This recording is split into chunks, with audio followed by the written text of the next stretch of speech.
It's Conduit News Radio with Paul Harrell.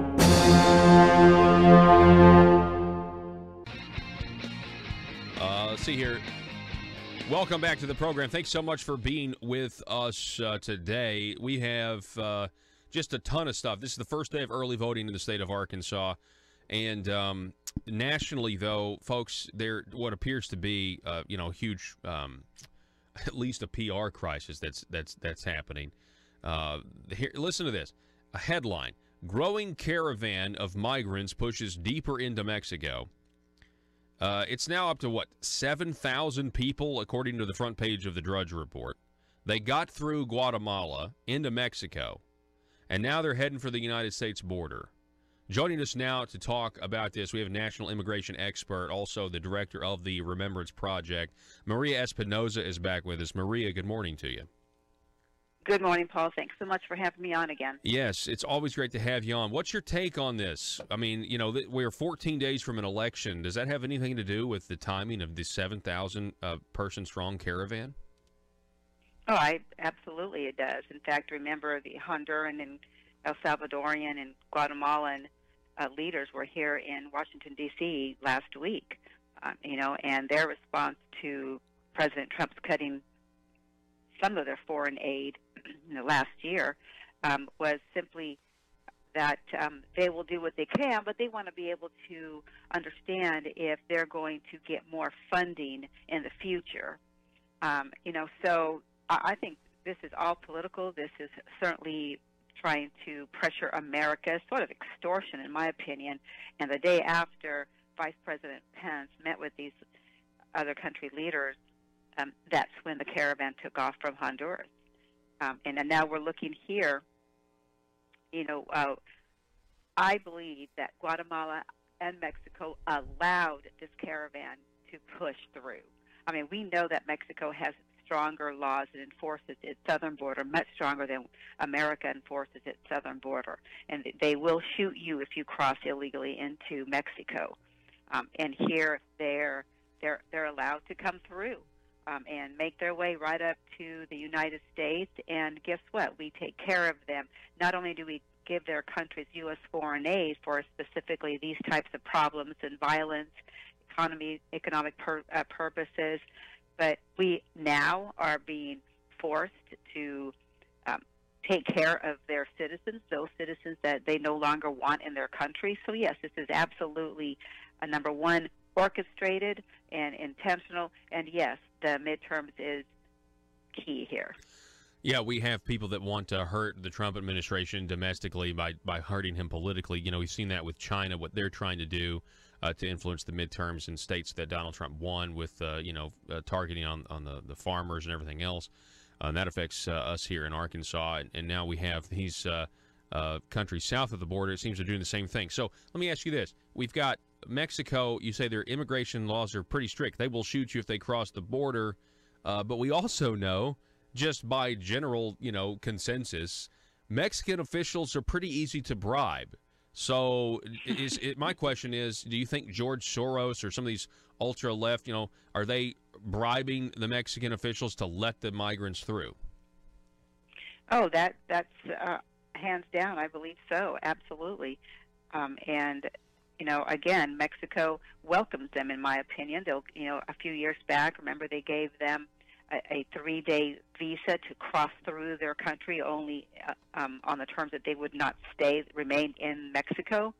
So they're helping them get across. And now I'm looking at an article where the federal government is sending police officers to the southern border, 2 727 Boeing planes filled supposedly with federal police officers.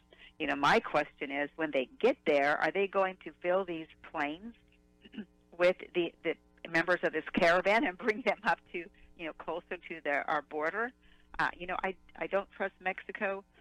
Obviously, they push out their citizens, and a few years ago I was doing some research, and learned that 2/3 of the illegal aliens at that time who were living in the United States were from Mexico, and they came from 6 to 7 states in Mexico. So that tells me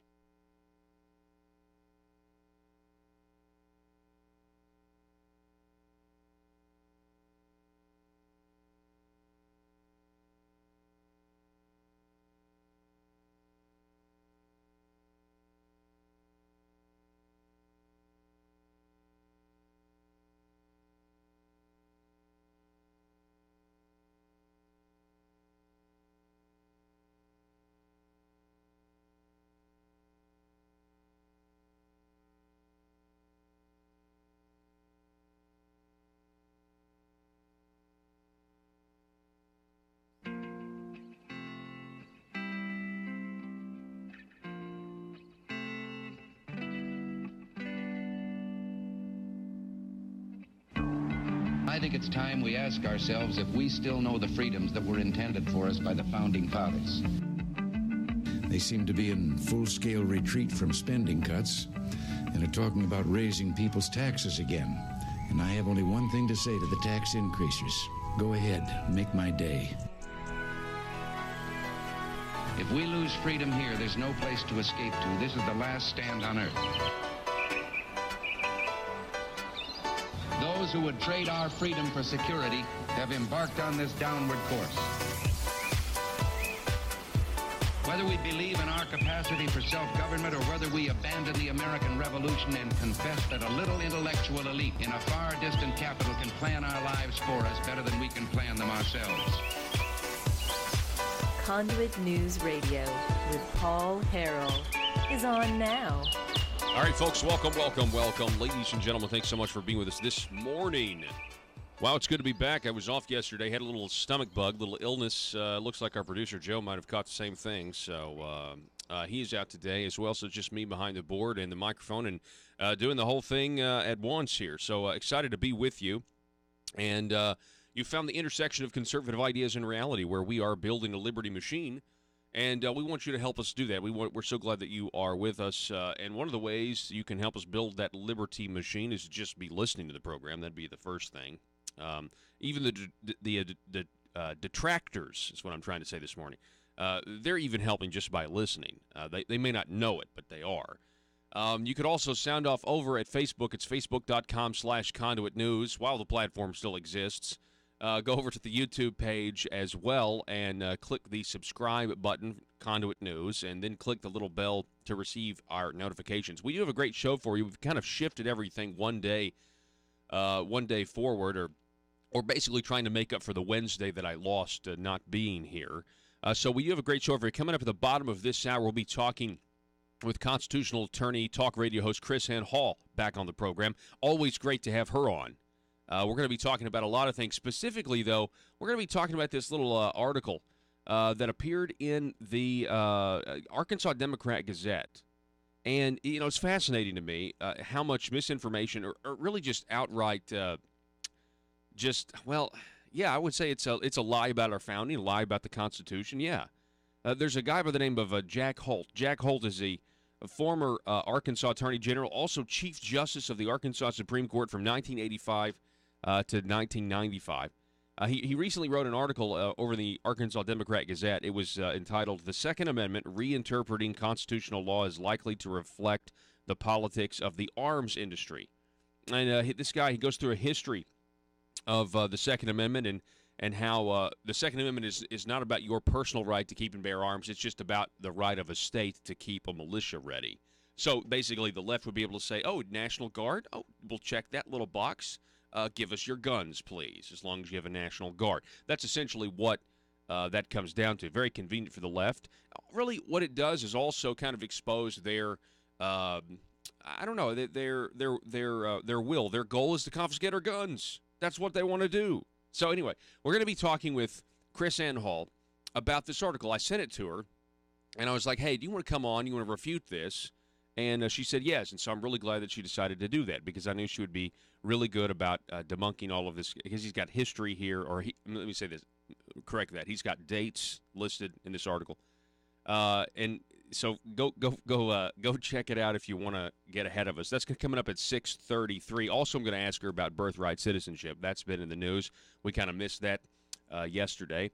Then at the top of the next hour, we'll be talking with State Representative Grant Hodges. Will be on the program about the midterms, about his race. You know, the Democrats have been pretty successful here in Arkansas locally, fielding candidates to challenge Republicans and things like that. So we'll talk to him about that. Also, making up our interview, we had Congressman French Hill scheduled yesterday. He will be on the program today at 7:33. Very important race. Very important race, this French Hill for Congress race. He needs to go back to Washington, D.C., as I've said. And, of course, if you want that MAGA agenda to continue, or you just like generally the trajectory the country is headed in, okay, then obviously Nancy Pelosi does not need to be the next Speaker of the House. That's pretty obvious, okay? I saw in Stephen Colbert, Nancy Pelosi she made a prediction. She said, I think we're going to win. And, of course, Stephen Colbert was like, no, please don't say that. It may be because maybe Stephen Colbert has seen too many of those election night mashups on YouTube that I click on them. Do you guys click on them? Do you guys click on them? I mean, people keep making these things. The liberal media and how upset they were. All their predictions didn't come true, and how they had these meltdowns on election night 2016 when they realized that they lost. And the most famous one, I think, the clip, is Bill Maher, Ann Coulter, and she gets asked, who do you think has the best chances of winning the Republican nomination, or maybe it might have even been president? And she says, right now, of all the announced candidates, Donald Trump. And the audience bursts out into laughter and laughs at her. Who's laughing now? Who is laughing now? All right, anyway, so we've got a great show for you. I want to talk a little bit about freedom of speech. I did some thinking, and I guess on Tuesday, after I got off the air, I started reading these headlines about domain service providers are now starting to pull domain names or say, hey, listen, we're not going to be your, like GoDaddy, for example, or other other services that are like this, other companies that are like this that host your website for you. They're now deciding to say, hey, listen, we disagree with you, so we're going to start pulling your content, right? You saw this recently with Gab, and I don't know much about Gab, but it's a social media. Everybody says it's alt-right, or everybody says it's. But the bottom line is, it's a social media platform that is not discriminating against what can be said or what cannot be said and that sort of thing. Versus you have Twitter and Facebook, and they're being hauled before Congress, and they're saying, we promise we won't allow the level of freedom that led to our 2016 election loss. At least that's what they think happened. But that's what they're trying to correct. They are now trying to influence the midterm elections. Let's be clear. We heard for 2 years, that some outside force, whether it was Russians or whether it was too much freedom on the internet, has influenced the fake news, right? Has influenced the loss of Hillary Clinton in 2016. And so now we are actually seeing the social media tech giants try to meddle and influence in an election. I mean, this is what election meddling actually looks like, folks. But again, it's a big double standard. So I started to think, though, this website called lifesite.com. It's a pro-life site, and their web hosting service said, hey, we want to abandon you. And I think some of this is worked out. They were able to find another host in a certain amount of time. I think Gab has been able to find another web hosting service in a certain amount of time. But it got me thinking. This is what I posted on my personal Facebook page. That as technology changes the way we communicate with one another, we as a society need to be very careful and need to resist the urge to burn books. We need to resist the urge to burn books. And I don't know a lot about book burning. I know it's something that societies do when there's information that they disagree with and they don't think anybody should read it and make up their mind for themselves. That is why you have a book burning, right? I'm reminded of Indiana Jones and the Last Crusade, where you remember that? When they go back into Nazi Germany and you've got Sean Connery, boy, we're pilgrims in an unholy land. And then, of course, you have that one scene where the Nazi officer is hitting Sean Connery in the face, with a glove, and he says, "It tells me that goose-stepping morons such as yourself should try reading books instead of burning them." So I posted that on my personal Facebook page as well, that little clip, because I thought it was pretty good. But yeah, we need to be really careful. Isn't that what we're getting close to doing, right? Now, I know you're going to say, listen, these are private platforms, and you're right, they are private platforms, and I think we've got a really big decision as a society to make. I don't know where the government comes in here, and I really don't want it to, but I don't know what part of the internet is a public sidewalk at this point. That's because it's radically changing It's radically changing how we communicate. Information is power. Knowledge is power. Whoever controls the information, whoever controls the flow of information. I mean, can you imagine if there was some sort of mechanism back when the only way we would protest would be with picket signs on the sidewalk? Can you imagine if there was some mechanism of somebody up in a high tower somewhere that was able to change which picket signs you see and which ones you don't see? Can you imagine the amount of power? I just think we have to have a serious conversation about what is the public square at this point, because the internet has radically changed how we communicate. And in the context of that, we don't need to start burning books. And I think you're getting very close to burning books. Let's not even let people read the information. Let's just keep it from them. Let's pull their web hosting services. They're going to pull domain names next. It's just a matter of time. How long? It's just very, very, it's a very serious thing, and I think we all need to be paying attention to it, right? So now, in the context of what's going on with this, freedom of speech issue, you also have a massive amount of double standards. So one of the hits on this website, Gab, which I've never even been to, by the way, I don't know much about it. I guess I should go to the site and actually see what it's about, but I just haven't had time. I've been a little ill. One of the hits, according to reports on this website, Gab, is that this guy, I think it was the MAGA bomber. Was it the MAGA bomber or the synagogue bomber or the synagogue murderer? Again, MAGA phantom bomber or non-bomber bomber, right? Because he was pretty bad at bombing things. They're saying that on this website there were all these threats that took place, or all these posts that were threatening about what this guy was going to do on this website, Gab, and Gab didn't report any of it, and that's why Gab is somehow guilty here, and that's why we've got to distance ourselves from Gab, or we've got to do something, for Gab. We've got to pull their hosting services or whatever, and I'm just thinking to myself, okay, if that's the standard, you failed to report something to authorities that was threatening. Now, first of all, that's a massive undertaking. I mean, even if you have a website that is, a fraction of as popular as Facebook or Twitter. But, I mean, if you look at Twitter, Twitter has things.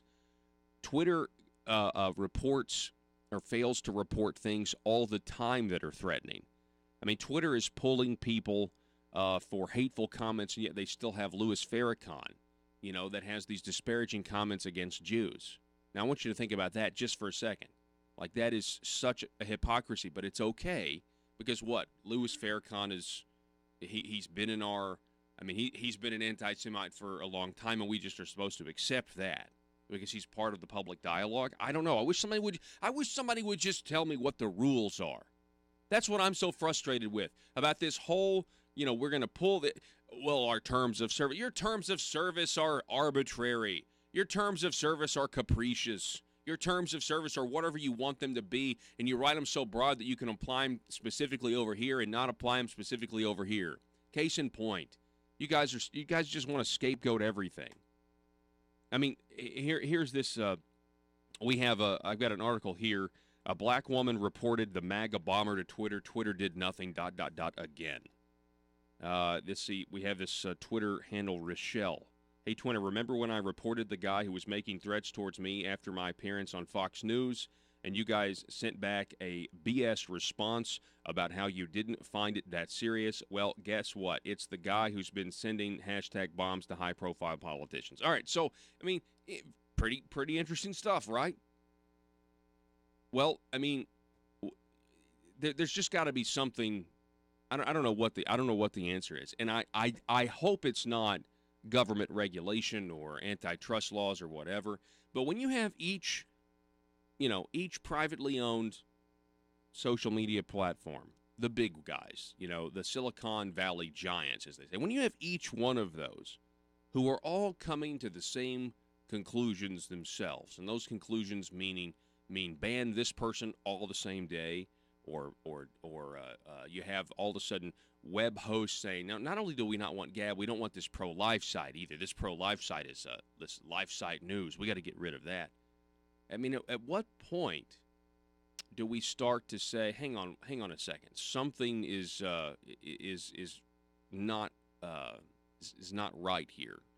And again, it's very, very thin ice because you are talking about private entities here. And anyway, I would just love to know what you guys think about this. Feel free, you can send me a text message. It's 870-275-9799. Do you agree? Do you think that as a society we are getting close to burning books, but, just different in a different technological sense when we start to ban things? Can you imagine how tyrannical it would be if you really did have somebody back when the only time you saw a protest was you saw on the sidewalk with picket signs, and you had somebody that was able to manipulate which picket signs you can see, which protesters you can see, and which ones you can't? I mean, it is a power that any dictator throughout history would love to have. And it's all about the control of information. It's all about how to keep you from coming to certain conclusions or to steer you towards the approved conclusions, the more desirable conclusions the state would want you to have. I just definitely think it's something we got to think about. Folks, we're going to take a break here, and we're going to be back in just a moment. Don't go anywhere.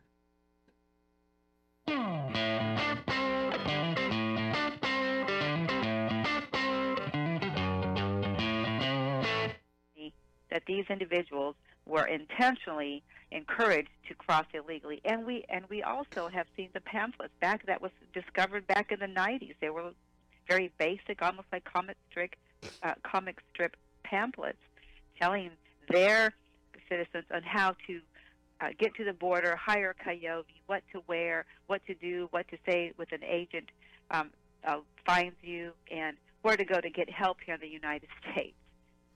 And they also give them scripts, say this particular legal phrase, and now, you'll be admitted into the country, and you'll have a court date. The credible fear. Yeah.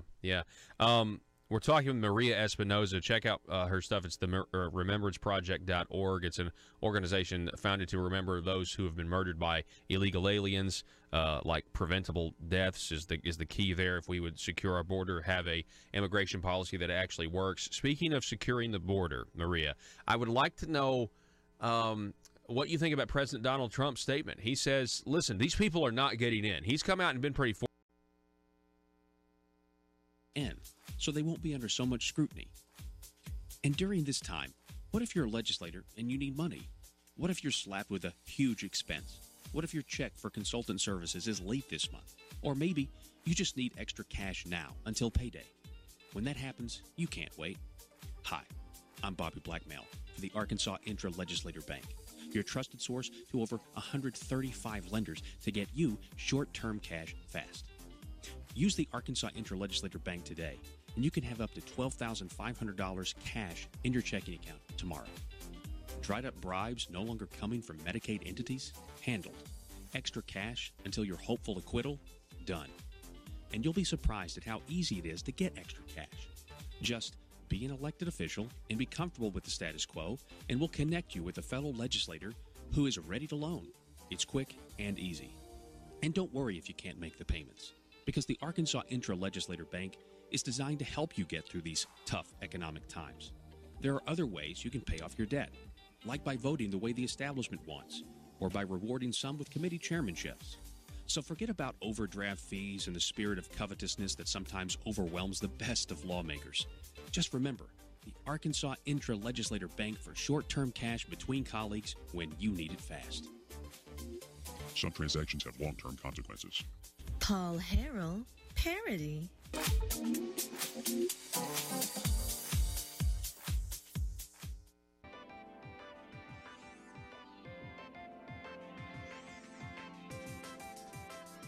Conduit News Radio with Paul Harrell is building a liberty machine.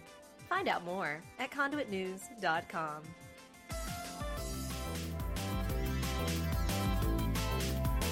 All right.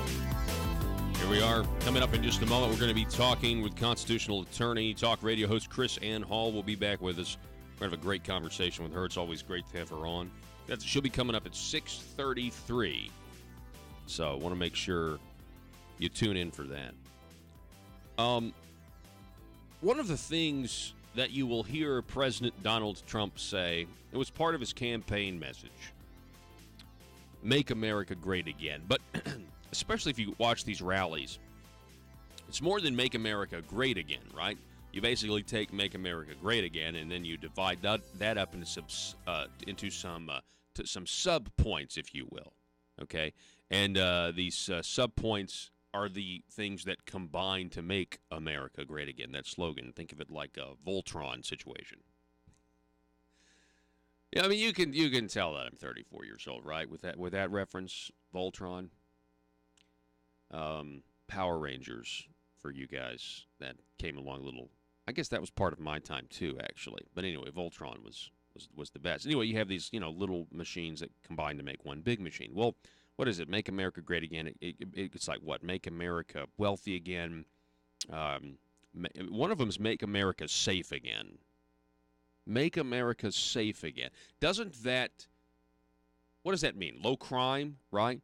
Okay. Well, if you're gonna make America safe again, then you would want to stop one of the most dangerous places in the world, which is our southern border. Now, I think it's getting better under Trump. That's why I think he's sending all these troops to the border. He was sending 5,000. Now he may see, and according to the Associated Press, he may send as many as 15,000 troops to the border. And, of course, the Associated Press reports that it's they want to report that it's this decision was some sort of part of Trump's erraticism. You know, the erraticism that they say just plagues his White House because of the Associated Press reports that Donald Trump says border troops could hit 15,000, surprising the Pentagon. Oh, no, what's this guy doing, surprising the Pentagon? So, first of all, so what if the Pentagon is surprised? So what? He's the commander-in-chief, okay? You're telling me that you've never gotten an order from your superior that surprised you? It's maddening the lengths that they'll go to. It really is. So 15,000, make America safe again. This is the headline on the front page of the Drudge Report, right? You have this whole issue of birthright citizenship that came up yesterday. The president saying that he may sign an executive order ending birthright citizenship. Now, of course, constitutionally, you can't do this, okay? Now, hear me out. You can't.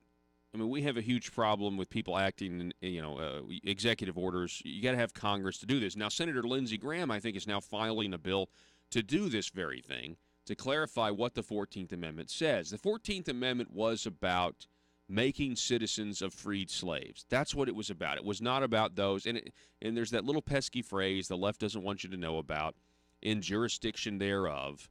And that's what it means. And an illegal alien is not in the jurisdiction of the United States, and so it doesn't apply to them. Now, the executive order, in a way, could be just a way to fast-track this to the Supreme Court. I don't know. Maybe the executive order says something like, hey, the 14th Amendment doesn't allow for birthright citizenship. Fast-track it to the Supreme Court, and they rule, actually, it does, but if you're going to I'm not really sure. I'm not really sure what would happen, because if the Supreme Court rule, you know what, I'm going to ask Chris Ann Hall about it when she's coming up. She's a constitutional attorney. She'll know what's going on. But this has been something that has now been catapulted to the forefront of the debate, days before a midterm election. By the way, it's November 1st. Now, what did Speaker of the House Paul Ryan do? Paul Ryan, who this weekend said that because of Trump, essentially, he said that because of Trump, the right has given into identity politics, which is not true at all. I don't think. I mean, not any more than the Republicans have been trying to play to identity politics, for the last decade or what, decades, really. I mean, when Mitt Romney says, I'm running this campaign for the middle class, how is that not identity politics? It's just, anyway, he compared Republicans to, Saul Alinsky, that we've given into the Saul Alinsky. I don't necessarily agree with that. I think people just are loyal, not so much to Trump, although there is some of that. They're loyal to what Trump is doing, the agenda, the issues that are on the American people's minds and have been forever. He's actually trying to do something about it.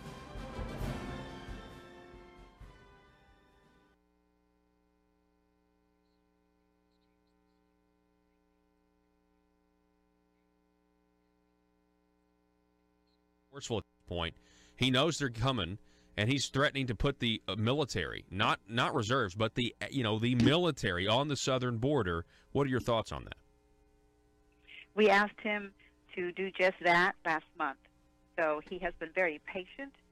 He has warned them, but if we don't enforce our laws, Paul, we have no country. We have no constitution. And number one priority is for our leader is to protect our country and its citizens. And that's what he's doing. And whether you are a Democrat, Republican, Independent, you have to side with safety here in the United States. And the Remembrance Project is the only organization in the country, and it's probably the world, that we're seeing, because people from other countries are reaching out to us wanting the Remembrance Project and the Stolen Lives Quilt to go into their countries as well, because they're having the same types of problems, especially in the UK, with illegal aliens there.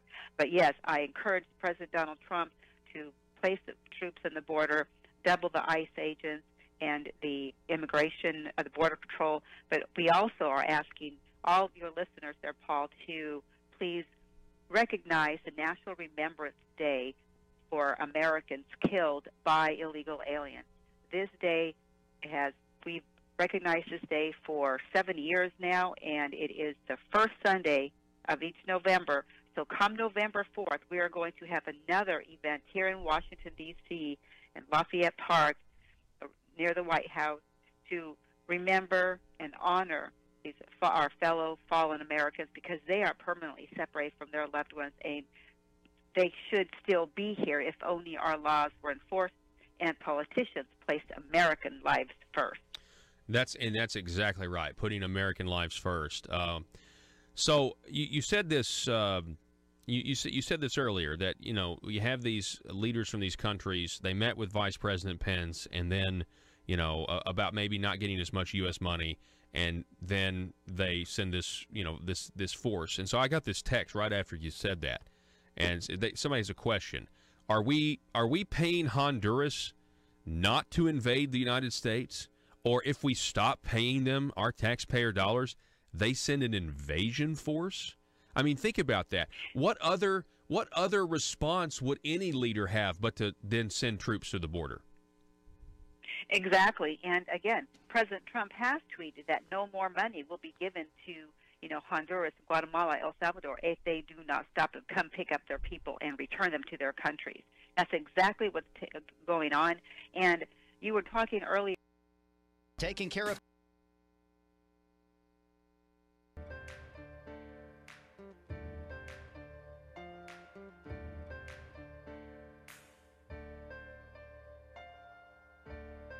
Bringing you your daily dose of truth. It's Conduit News Radio with Paul Harrell. All right, folks, welcome back to the program. Thanks so much for being with us. As promised, we do have on the line constitutional attorney, talk radio host Chris Ann Hall is back with us. Chris Ann, thanks so much for joining us this morning. Oh, it is absolutely my pleasure. So I sent over this article when I was proposing for us to do this interview, and it's this article from the Arkansas Democrat Gazette. It's entitled "The Second Amendment." The author is a guy by the name of Jack W. Holt Jr., who was an attorney general here in Arkansas and also the Chief Justice of the Arkansas Supreme Court. So, Christian, did you have a chance to read this gem of an article? A gem it is. Yes, I read it. Okay. So, he has some history, as he calls it. History, which really just amount to dates. But, one of his articles, he writes, one of his paragraphs, let's recount a little history. When the 13 colonies ratified a new constitution to create a strong national government capable of raising a federal army, they adopted the Second Amendment to reassure some states that the federal government would not abolish their citizen militias. So basically, he's saying, look, it's just about citizen militias, not about your personal right. What are your thoughts? Well, his premise fails from the very get-go because it's built on several false premises. Number one, the Constitution was not created to create a strong central government. You hear that all the time. That's the new modern rhetoric. The idea that because we changed the Articles of Confederation, that we must have done so to create a government that was bigger and stronger, and nothing could be more true. They actually, when you look at the way the Articles of Confederation were written and the changes that were made, they actually didn't create a stronger federal government in the modern sense of the word. What they did was created the exact opposite. They created a more defined and more limited central government that had more authority in the powers that were delegated. So to say that it was stronger today is used to imply that we made this, that we made this be a myth on purpose. But in reality, our founders were dealing with issues during the Articles of Confederation of a central government that was ill-defined and ill-capable of doing the work that it was tasked to do.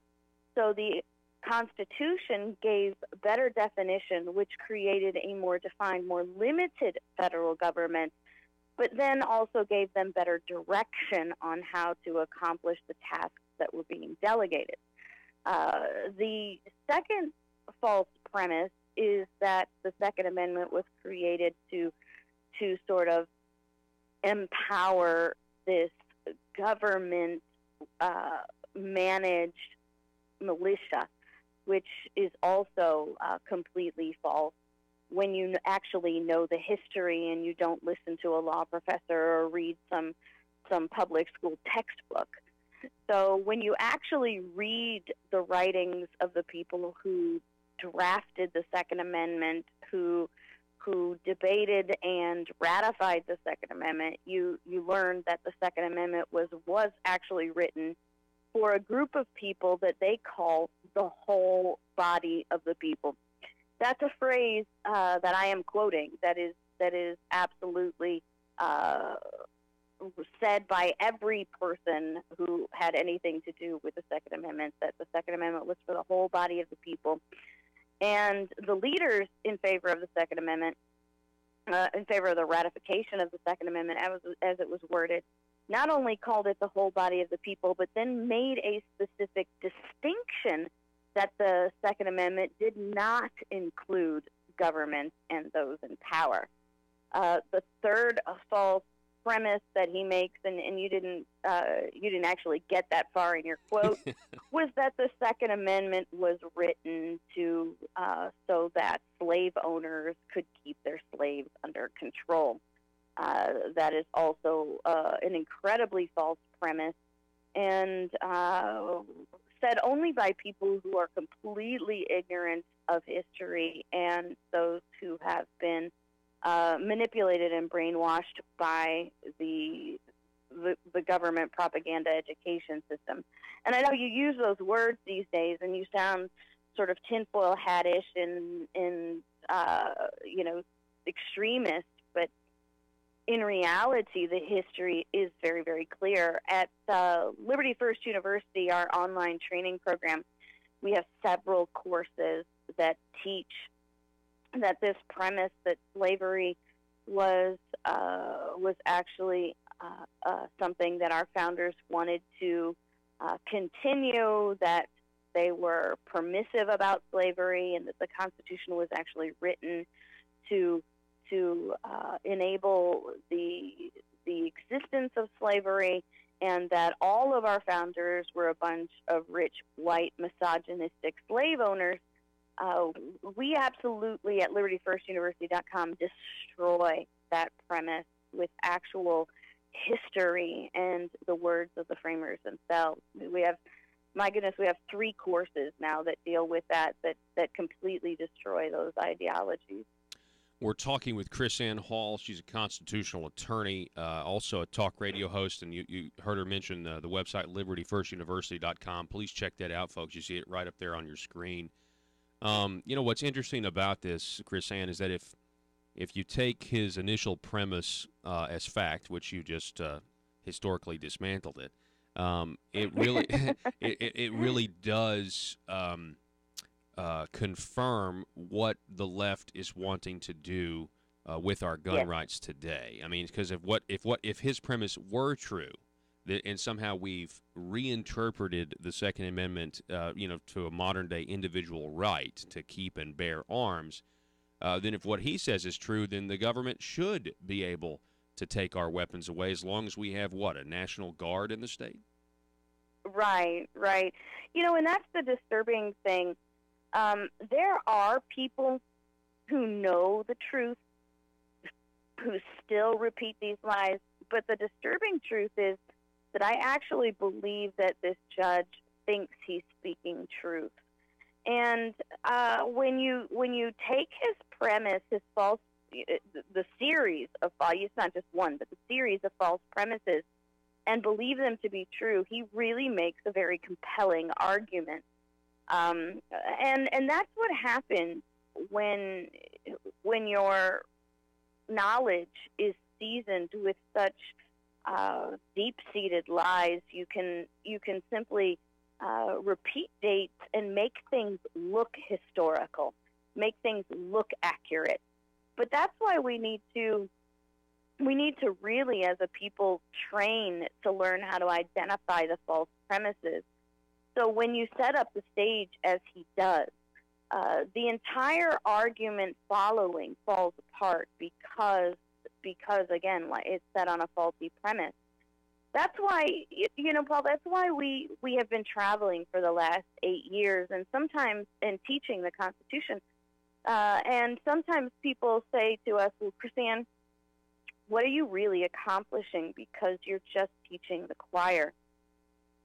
But when we realize that the choir has been taught these lies for decades and we as believers in the Second Amendment have a difficulty in identifying the false premises, we have difficulty in refuting the false premises publicly because we really lack a strong foundation because we weren't taught that. That's why teaching the choir is so very important. Yeah, I completely agree. Speaking of teaching the choir here, can we talk a little bit about birthright citizenship? Sure. And the 14th Amendment, it came up, I guess, in Tuesday. It was revealed that President Trump got asked a question by an HBO show or something, and he said, "Yeah, we're thinking about an executive order." Now, so first off, let's talk about the unconstitutionality of executive orders, and then maybe move into what the 14th Amendment was written for. Well, executive orders have their place. The problem is not the use of let me put this way. The use of executive orders is the application of executive orders. So the purpose of an executive order is the president to give command and direction to executive agencies.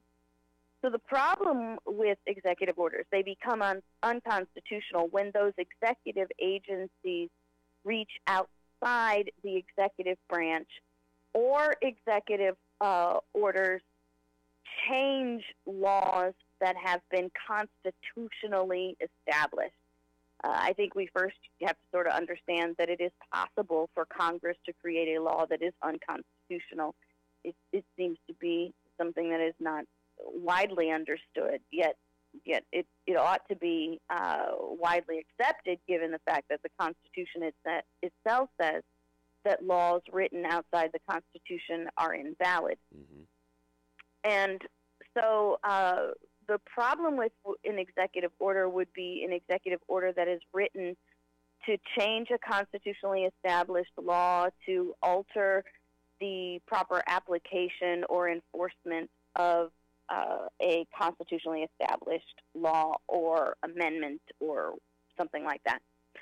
So if Donald Trump were to write an executive order to change the classification of someone's citizenship, and I'll just say simply an executive order that gives someone citizenship or takes someone's citizenship away that has been established by Congress through the Uniform Rule of Naturalization, then that would be an unlawful executive order, because the president doesn't have the authority, constitutionally speaking, to change the status of citizenship of any person.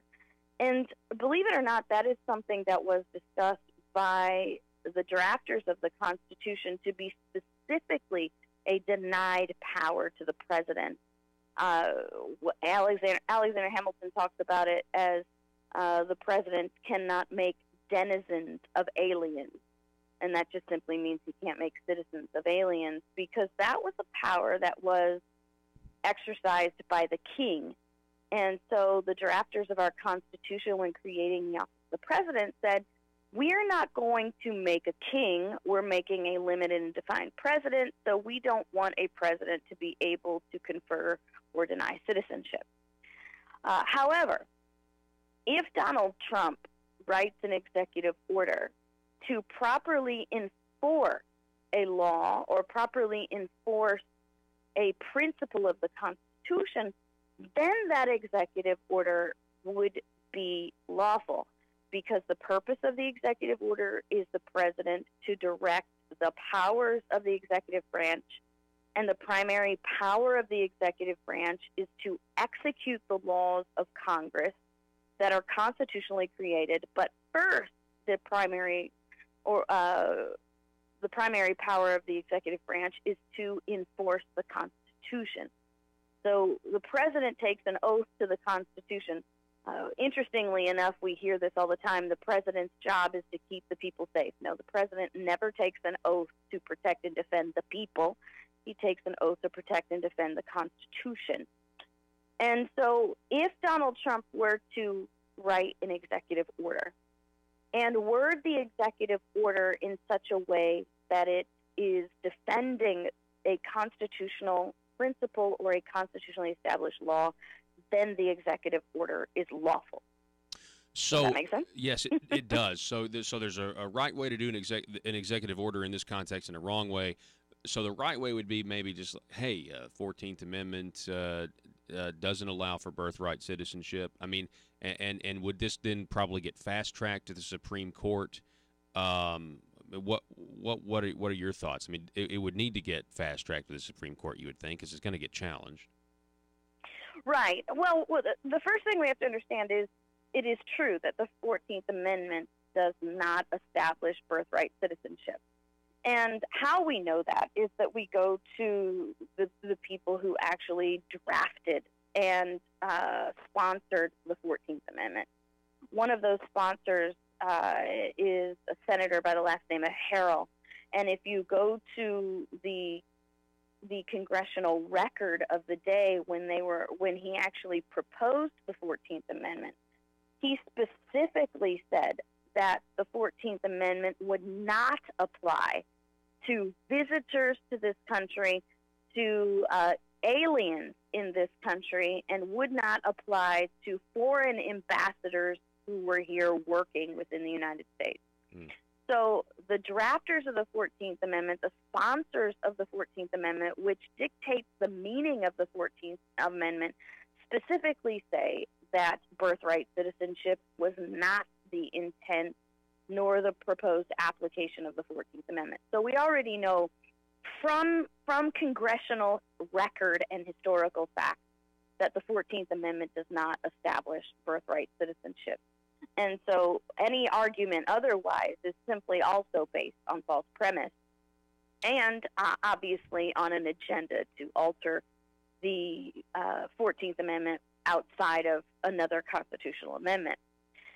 And so if Donald Trump was going to write an executive order for it to be lawful, I would suggest that it would say something akin to, as the President of the United States who takes an oath to support and defend the Constitution of the United States, it is my job to enforce that document as it was written, as it was intended.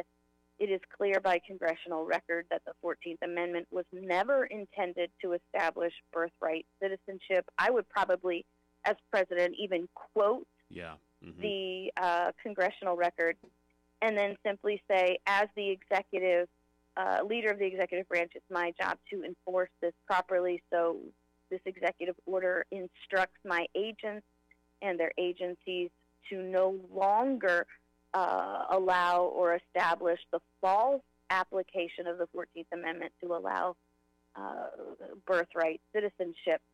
And I would also suggest that Donald Trump put in there, as because it's going to be challenged, as a sort of challenge repellent, just simply a little clause that says, as the leader of the executive branch, I am empowered with an essential power to check and balance both the legislative and the judicial branches when they operate unconstitutionally.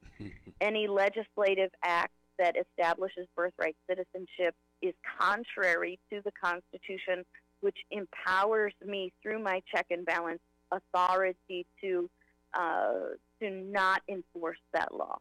Wow. Yeah. It seems like I hope they're listening, Chris Ann, because that's pretty comprehensive. And he did reference in that in that interview that his attorneys have told him that he can do this. And it seems like everybody in the media said, no, you can't do this. But you're saying that there's a right way and a wrong way to do it. Right. There's a right way and a wrong way to do it. And obviously the wrong way is what the media is latching on to. He cannot say, he cannot change the status of citizenship. So here's the thing. He can't.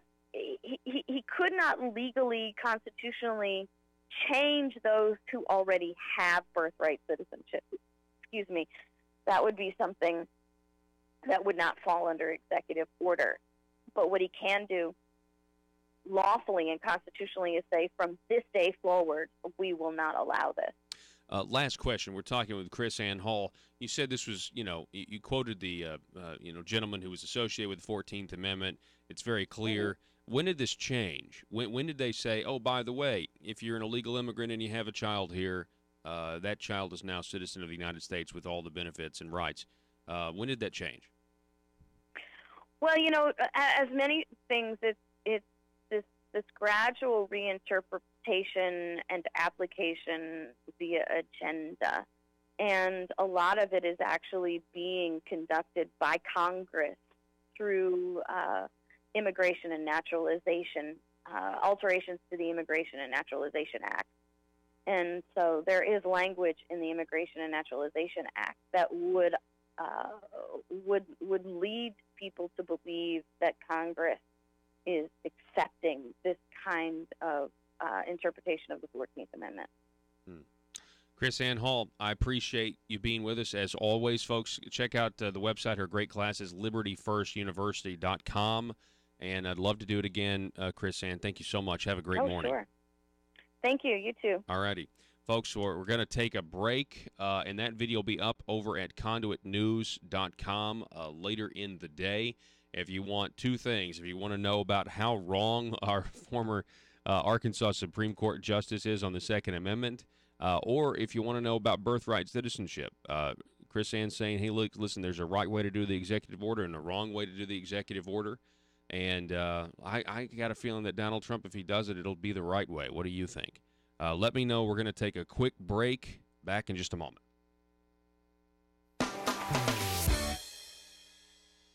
If you believe the Second Amendment protects your right to defend your home with a firearm, where do you turn if the government confiscates your gun? To the courthouse. The Founding Fathers created your Seventh Amendment right to a civil jury to protect your freedoms. The courthouse is where you fight the overreaching hand of government. And the Brad Hendricks Law Firm is where the fight starts. Call the Brad Hendricks Law Firm at 501-221-0444. The Brad Hendricks Law Firm in Little Rock, standing ready using the Seventh Amendment to protect your Second Amendment rights. Russellville-based firearms manufacturer Omega are making clones of the most notable German firearms in the world. These delayed rotor-lock firearms have been and are currently used by law enforcement and military worldwide. At Omega, they manufacture their guns right here in Arkansas and produce the best reproduction in the marketplace that comes with a complete 5-year warranty. At Omega, they take firearm manufacturing seriously and offer discounts to active and retired law enforcement. Whether you're using Omega firearms to defend the public, defend your family, or for target practice, Omega has your back. For pricing, go to omega-guns.com. That's omega-guns.com. If you're like me, you believe that small business is the heart of Arkansas's economic engine, and it should be viewed that way by the politicians in Little Rock. Conduit for Commerce also believes, like you and I believe, policies that achieve less regulation and lower taxation help small business in Arkansas thrive. Other policies like small, constitutionally consistent government and reducing citizen dependency on government keeps it from growing and expanding its influence on our daily lives. Conduit for Commerce works every day to educate the general public and legislators on these important priorities in the name of Arkansas small business. By the way, contributions to Conduit for Commerce are tax deductible. Log on now to conduitforcommerce.org and click on Contact Us on the right side of the page. That's conduitforcommerce.org. Go there now and learn the facts on protecting small business in Arkansas. In your show on the left, this is not a matter, an issue about politics, Paul. We're so far beyond that.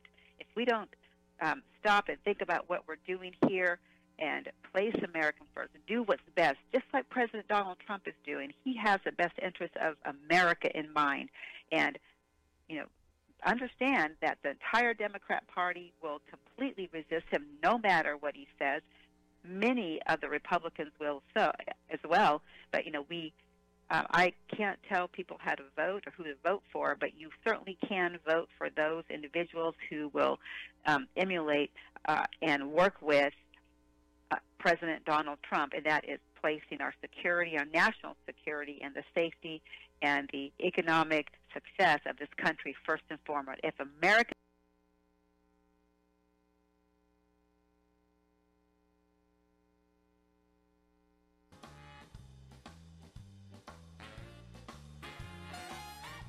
Determined to drain the swamp in Little Rock, it's Conduit News Radio with Paul Harrell.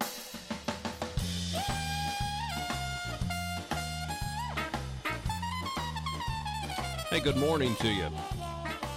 Thanks so much for being with us. Did I hear her right? Did I hear her say that the guy's last name was Harrell, who wrote that the 14th Amendment was never supposed to apply to people who were here visiting the country? Was it? I can't ever tell, right? My whole life, telemarketers, they call and they say, is Mr. Harrell there? Or they say, is Mr. Harold there? And a lot of people want to put a D on the end of my name instead of the two L's. While she was saying that, I Googled, there's different spellings for the last name Harrell. You've got two R's, two L's. Then you've got others, with one L and that sort of thing. I'm going to figure it out. I'm going to figure out who it is. Who is this guy? This whole birthright citizenship thing, though, it's going to drive the left crazy. I'm telling you what, man, it's like Donald Trump's been listening to talk radio for 30 years.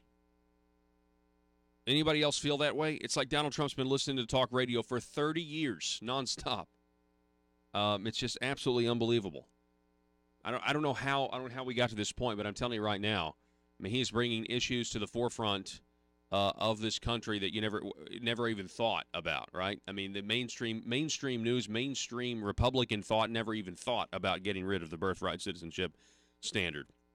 Never even thought about standing up for what the 14th Amendment actually says. Mainstream Republicanism never thought about getting into a trade war with China in an attempt to get no tariffs anywhere. Not just no tariffs here in America, but no tariffs anywhere. But in order to do that, you got to be willing to threaten China. You got to be willing to play the game, and that's what he's been doing. I don't know if it's going to be successful or not, but so far, it seems to have been successful with Canada, Mexico, and the EU. And we'll wait and see what happens. Folks, we've got one more hour coming your way next. We'll be right back with State Representative Grant Hodges. Then at the bottom of the hour, Congressman French Hill will be talking about his very important race. Thanks for listening.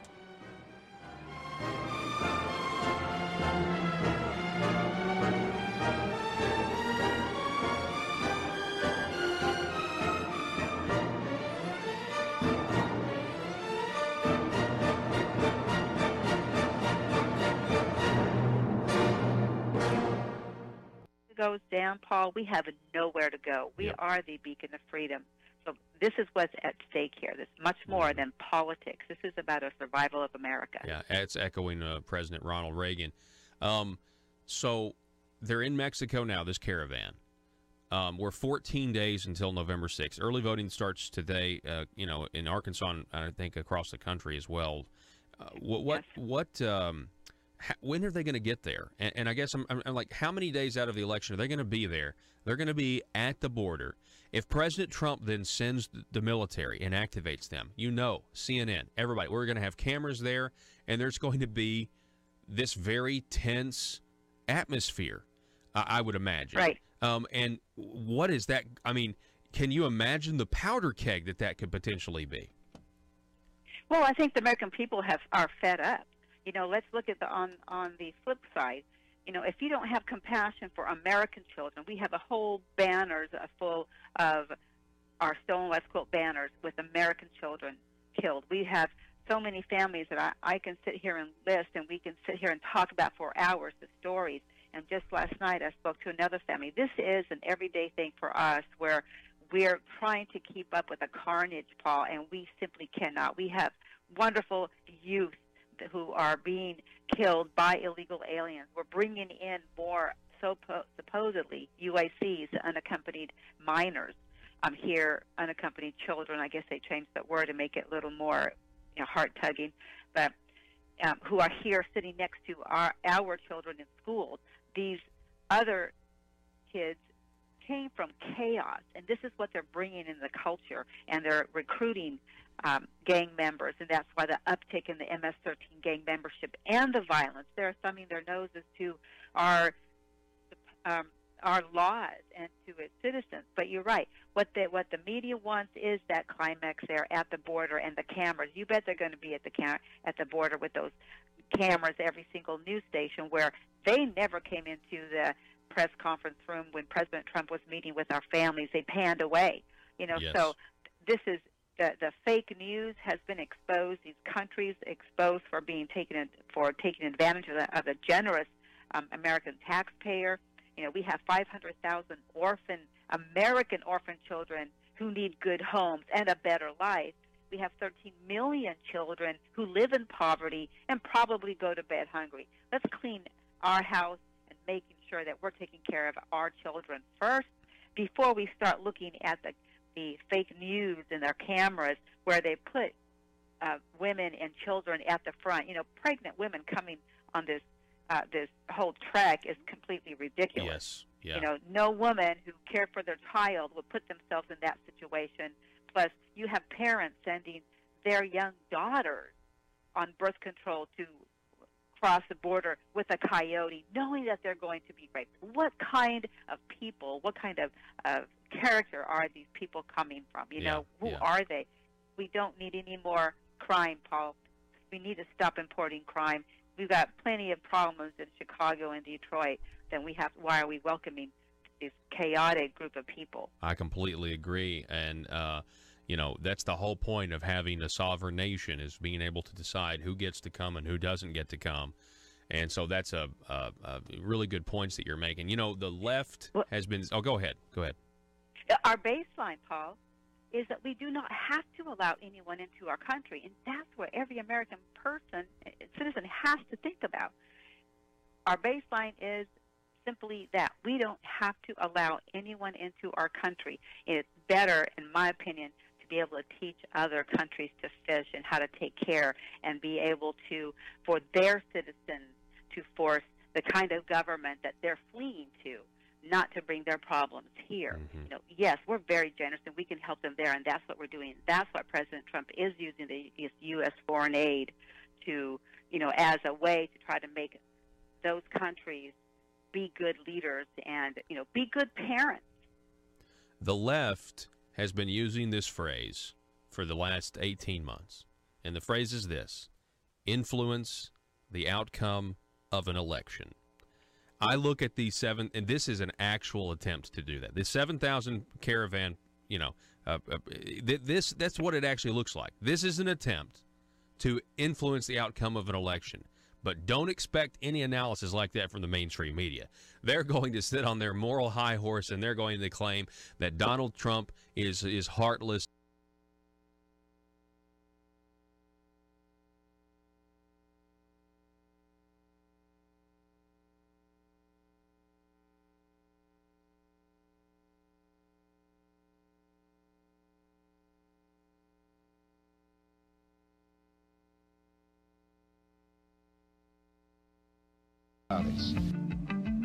They seem to be in full-scale retreat from spending cuts and are talking about raising people's taxes again. And I have only one thing to say to the tax increasers. Go ahead, make my day. If we lose freedom here, there's no place to escape to. This is the last stand on earth. Those who would trade our freedom for security have embarked on this downward course. Whether we believe in our capacity for self-government or whether we abandon the American Revolution and confess that a little intellectual elite in a far distant capital can plan our lives for us better than we can plan them ourselves. Conduit News Radio with Paul Harrell is on now. Welcome, ladies and gentlemen. Thank you so much for being with us. Good morning to you. Good morning. Listen to the birds. Listen to the birds. It's okay. Even if it's raining where you are, you have found the intersection of conservative ideas and reality where we are building a liberty machine. And we can't do it without you listening every single day. I want to remind you, go check out the headlines over at conduitnews.com. That's conduitnews.com. Also, my apologies. I was out sick yesterday, but I'm back. The bad news is I'm doing the show all by myself because apparently it is some sort of bug because my producer's out now as well. So I'm going to Lysol the whole studio as soon as this show's over. I haven't had a chance to do that yet. Hey, folks, I want you to welcome back to the show. We've got the state representative from District 96 is on the line. Grant Hodges is back with us. Grant, good morning to you, sir. Good morning, Paul, and I'm glad that you're back and keeping the Liberty machine rolling on yourself. Well, we're trying. We're doing the best. We're doing the best we can here. So, Grant, how are things going for you? How's your race going? I mean, I know the Democrats like to try to find as many opponents for as many Republicans as they can. But how's the campaign going for re-election? Yeah, the Democrats did make an effort to recruit a lot of candidates in Northwest Arkansas this cycle, and I do have a Democratic opponent. But overall, I feel like things are going really well. Particularly, in my race, that's the one I can speak to the most, and things have just been really positive this year in a way I didn't really expect. When things, nationally seem a little divisive and negative, it really in my race, and as I've been going around talking to people, it's just been really positive, and I just feel good about where I'm at in the race, and feel good about how things are looking on the 6th. And best I can chalk it up to is, I've told people, I've kept my word, and I've done in Little Rock what I told them I would do in the district, and I think they know that. And even if they don't agree with me, they know that I try to be honest, and I'm always willing to listen. And I think I've just showcased that over the last 4 years as the representative of District 96, and people seem to appreciate that. So things are going great. Tell us, remind the audience, the statewide audience, where District 96 is. District 96 is East Benton County. So it's mostly Rogers, Lowell, Avoca, Garfield, Gateway, a lot of the Beaver Lake area. So you mentioned how, you were kind of worried or you thought maybe it would be more of a divisive campaign, but as you go around to your constituents, it's not that way at all. Do you think that has anything to do with the media? I mean, the media, they're in these major markets, they're in these major cities where they are very leftist, and so there is this, and I think that's why you see these Trump rallies, and you see these numbers of Trump rallies and how many people are supporting the president or the agenda or the direction of the country, and it's like, wow, people don't really hate Trump as much as the media says. There's like a disconnect between what we're being shown versus, what the flyover country and a lot of people, what they really believe.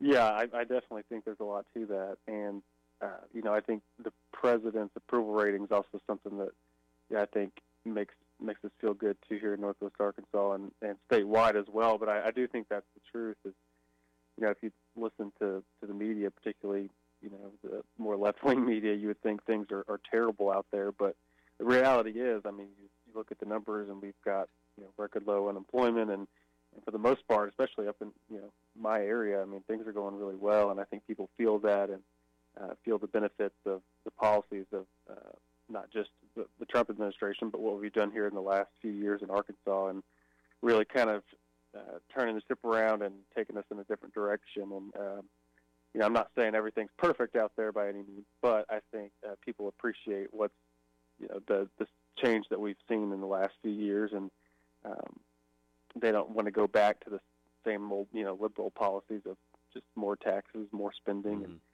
that's really, I think, a key difference. I'm seeing that from a lot of the Democrats that are running up here. It seems that their solutions are not particularly new. It's just let's send more money to Little Rock. That seems to be their only idea, and it's interesting as well because one thing I think that I found kind of interesting in this campaign, as I've watched some other races around here, you've seen some of the Democrats kind of jump on the corruption issues that we've had in Little Rock with some of the legislators that have been indicted and convicted. And that's, I don't begrudge them for doing that. I've come out with my own anti-corruption plans, and I hope we can make a lot of progress on that front. But I do think it's interesting that, on the one hand, they're saying, Little Rock's corrupt, but on the other, they just want to send more of our money to Little Rock. So it doesn't make a whole lot of sense to me. That is a very good hypocrisy there that you found in what they're trying to do. Yeah, and I thought, honestly, I've wondered why it hasn't been enough, or hasn't been more, rather. I wonder why there wasn't more Democrats harping on the corruption problem that is down at the Capitol. Matter of fact, from a Democrat party, the Democrat Party of Arkansas, I've wondered why it hasn't been as big of a deal. And the reason I don't think they have done it enough, I mean, they're doing it now because we're, getting towards the midterm elections, but I think there's a lot more shoes to drop. I think this is clearly already, we know this is a Democrat and Republican situation. I guess an example of bipartisanship, if you look at who, was also working for Medicaid entities for times and things like that. So I think there's more shoes to drop there, and that may be why they were a little shy at first to do the, maybe the more traditional, predictable party, party line attack the other party, because it really is, kind of, well, let's just put it like this, Democrats and Republicans are both human beings, and you can, you can envision scenarios where they both would like to take money or steal money they're not supposed to take. So, that's just part of the human condition. We're talking with State Representative Grant Hodges from District 96. So aside from maybe having some transparency reforms, trying to get rid of the corruption in Little Rock, what else do you hope to accomplish when you go back down to Little Rock, sir? Yeah, well, you and I talked a few months back about some of those issues, and I appreciate you having me on when I initially put out a press release on those things. And it took a few months, but after a while, there have been a few op-eds now from some of the media up here supporting my idea for recall elections. So that seems to be getting a little momentum now, and the Northwest Arkansas Democrat Gazette has actually done 2 editorials talking about recall elections. So I hope that's something that other legislators will consider and take a look at. Maybe we can have that discussion. Yeah, I actually got the article right here. Hang on a second. I just pulled it up. Let me pull that down. All right, so Power to the People, October 18th. There ought to be a law. Fact is, some of us didn't know there wasn't a law until a state representative brought it up the other day. And they're talking about you, and it talks about this idea of a recall law. While rules and regulations and laws are a necessary start, we'd like to see the legislature take another look at one particular proposal from State Representative Grant Hodges. One of the few millennials in the legislature, Representative Hodges has a new idea to tackle the corruption issue: return power to the voters. At a candidate forum in Rogers last week, Hodges reminded voters he has proposed allowing voters to recall legislators. Yeah, Grant, I think this would go a long way. And I think there'd been, when you have, for example, I mean, we have examples of, corruption or news stories, or somebody's involved in a lawsuit and we find out that they took $80,000 from a nursing home lobbyist, and yet nothing would happen. There was no resignation, and then it got worse and worse for Jake Files. And it's like, wait a second, the people have no recourse. And this is a way that if you have somebody who is obviously, something's not right, obviously they don't need to be representing their, the district that they're representing, the people would have a way to initiate a recall procedure. Yeah, that's exactly right. And I don't think there's any single silver bullet solution to this problem, but I do think it's obvious that we have progress to make. We can do better, and so that's really all I'm trying to do is offer some solutions. So going forward, if we find ourselves in this situation, what are some tools that we could, give to the voters so that they can, take it up more of a lead in solving these problems. And I think recalls, as the article says, we already have it for local positions in Arkansas. So to me, it just makes good sense. If voters decide that their elected official is who they thought they were, or that that person violated their trust, then they could gather the requisite signatures and trigger a recall election, and then the elected official would have an opportunity to make their case in an election, but ultimately be up to the voters. And it's like the article said, like my press release said, to me it was just it fit in with our state's creed and motto, the people rule. So I think it's a good option. So we'll see where that goes.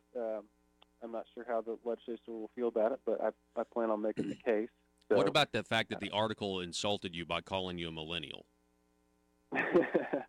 Well, it is the media after all, so I can't expect all good press. Technically, that's what I am. If you look at the date, but I just refuse. All right, so tell me a little bit about that. As a millennial, for example, I don't mean to offend you, Grant, but you hear most important midterm election in your life, or most important election of your life. I mean, that's what people are saying. This is what we're facing.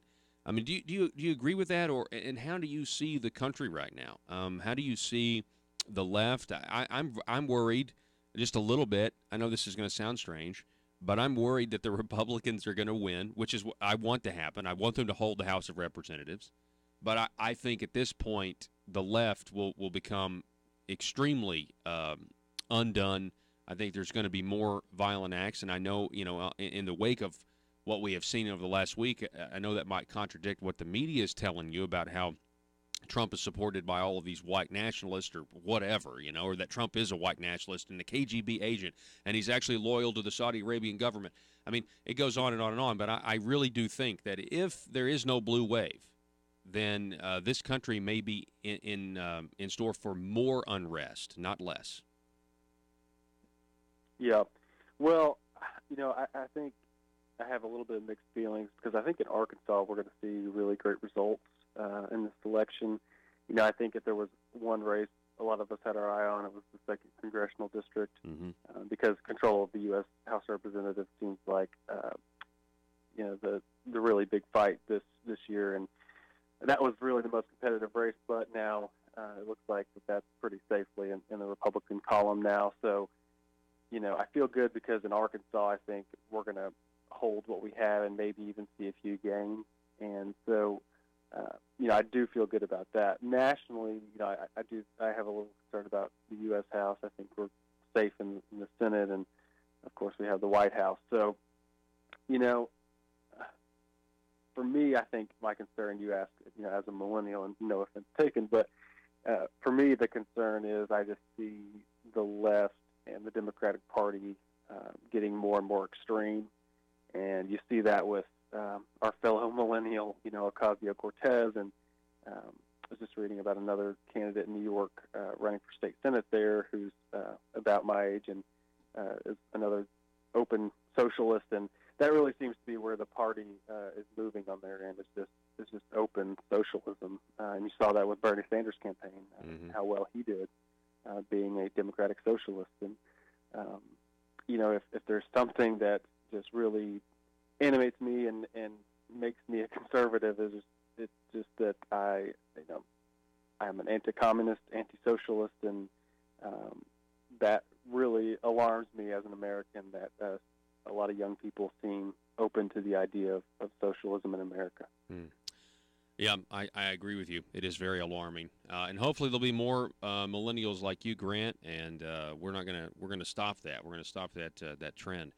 Hey, Grant, I wish you the best of luck in your reelection, and can't wait to see you go back down to Little Rock and continue to serve the people of Arkansas, the people of your district. And I hope you have a great day and a great rest of your week, sir. You too, Paul. Thanks. All righty. State Representative Grant Hodges, everybody, from District 96. That is in the Rogers area of the state of Arkansas. We are going to take a quick break, and we're going to be back here in just a moment, so don't go anywhere, okay? Don't go anywhere. We've got a great rest of the show for you. He mentioned the 2nd Congressional District and how important that is. Well, we're going to be talking, coming up at 7:33, to the congressman from the 2nd Congressional District. Congressman French Hill will be on the program. So stay tuned. Back in just a moment.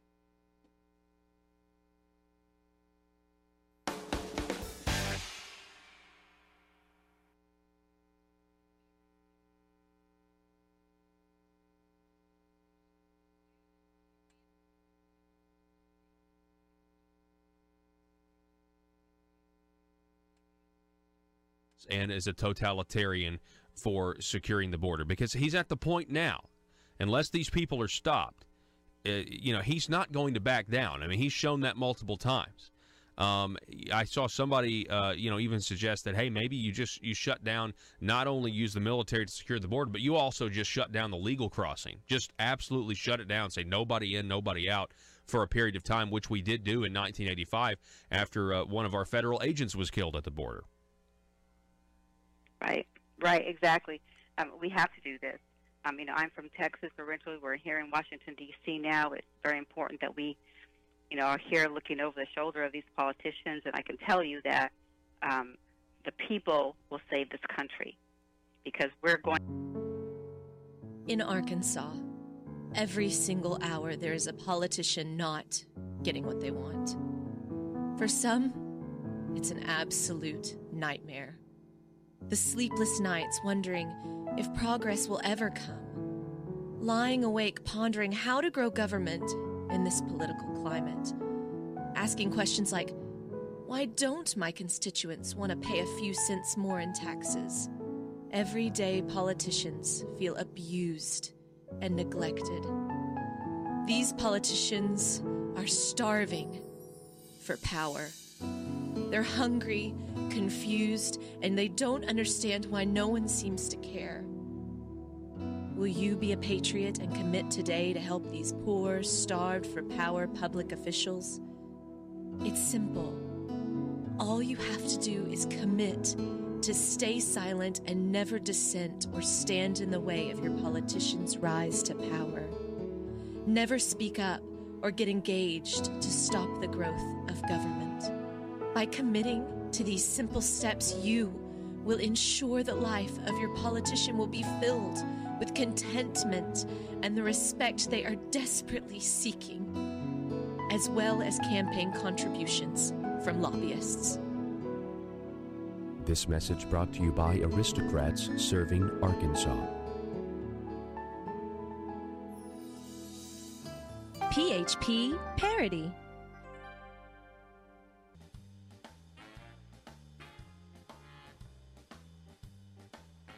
Exposing the truth and everything the Marble Palace establishment keep trying to cover up. It's Conduit News Radio with Paul Harrell. All right, so welcome back to the program. We have Congressman French Hill coming up here in a little bit. I'm going to get a little bit of news here. So you heard, I missed yesterday. I was out with a stomach bug. It was bad. It was gross. Kanye West, the media. By the way, headline: liberals are happy with Kanye again, right? Because he came out and he distanced himself from the Blexit movement, and I was reading his communications. I was like, it doesn't seem like he distanced himself from Trump, but of course everybody wants you to think that. I will just say, and I heard somebody say, we weren't inspired by Kanye and what he did with President Trump in the Oval Office because Kanye is a conservative. We were inspired by Kanye because he was willing to think outside of the parameters that white liberals set for him. I have this tweet here. Somebody writes, Kanye West just minutes ago released communications. This is 12 hours ago. Telling people that President Trump's name was not in his tweet, where he mused about pulling away from politics. In other words, those who said his tweet was distancing himself from Trump were flat out wrong, as usual. That's exactly what I thought when I read the Kanye tweets. Also, we have this in from another Twitter source here, Bryson Morrison, #RedWave, Arizona's early voting. 2016 GOP lead over Democrats was 104,000. Currently, the GOP lead is 110,000. GOP turnout is plus 3.3% over 2016 pace. The Democrats have no change. You're seeing this, and I also believe that did the Republicans finally they lost the early vote lead in Florida, but then retook the lead. I believe that happened at some point. I saw that. Anyway, here's the question, because Republicans are doing very well in the early vote across the country. The question is, are they going to outperform like they always do the Democrats on Election Day? Some people thinking, well, what if you just have all these people early voting and people who normally vote on Election Day are voting early? It's possible, but that's not what the trend suggests. And of course, I'm not a pollster, but the trend, and I'm not a statistician, but the traditionally Republicans do better on Election Day than Democrats do, right? The early vote of Republicans outpacing Democrats, you're going to assume that all of those Republicans are voting Republican, or a vast majority of them are. Anyway, so we've got that going on. Also, Project Veritas has released a new video. Project Veritas has a video about the state of Florida and Andrew Gillum. Andrew Gillum exposed by staffers in undercover video. Staffer says that this is an expletive-upped state. Project Veritas video released Wednesday night details a shocking blow to the campaign of Florida's Democrat gubernatorial hopeful Andrew Gillum, who's a socialist, by the way. Omar Smith, who is a staffer for Gillum, said that if Gillum is elected, none of the programs that people are hoping for would happen. When questioned on whether or not voters knew that, Smith responded, "That's not for them to know," and insisted that it's to be kept secret. Quote, "So let's go back to Mr. Gillum's platform, right?" said Smith, who claims to have attended college with Gillum. "Raise the corporate tax in Florida from 7 to 11%. That will never happen. Raise teachers' pay to $50,000. That will never happen. Give me another position. Medicare for all. That will never happen." Smith continued by slamming the state of Florida and using racial slurs and referring to white people as crackers. "This is an effed up state," said Smith. "It's a cracker state." Smith also stated in the undercover video that the campaign has to appeal to white guilt. This, again, another video from Project Veritas that is now they've done these videos in Missouri, Florida. There was another one. Was it the South Dakota one? Anyway, watch out. Watch out. You see, what's going on here is why are all these staffers of Democrats so radical and liberal? It can't possibly be because the candidates themselves are radical and liberal. No, it's they know what direction they want to go. They know what direction the country needs to go, according to them. And they want socialism, is what Representative Grant Hodges was just telling us. As a millennial, it's scary to see so many young people want to institute socialism, get rid of capitalism. And by the way, when you're talking about socialism, people say, well, Europe has socialism. Europe, and not really. No, they have social programs, but they still have capitalism. This is radical identity politics, victim oppressor Marxism. That's what the left is right now. And it is it's a big difference. Big difference. I mean, I do believe they want the government to mandate everybody has to throw all of their money into one big pile and divide it up equally. History shows the results of that being absolutely terrible, by the way. But it just hasn't been tried right. It just hasn't been tried successfully yet. It works good on a chalkboard.